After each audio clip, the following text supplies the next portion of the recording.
How to schedule a TikTok post on 2026. So the first thing that you need is this particular application called TikTok Studio.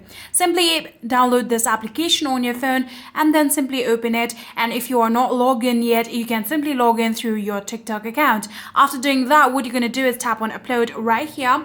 Then you're going to now select a video or photo you want to schedule upload.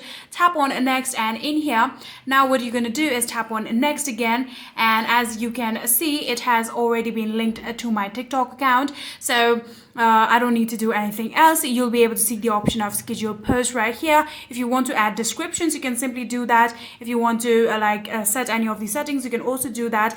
It is as normal as the normal TikTok post. Instead, you will get the option of schedule post. Tap on that one, and now you can simply schedule your date and time just like this. Then tap on done, and now all you need to do is tap on schedule, and your post will be scheduled back to the exact date and time you have set it.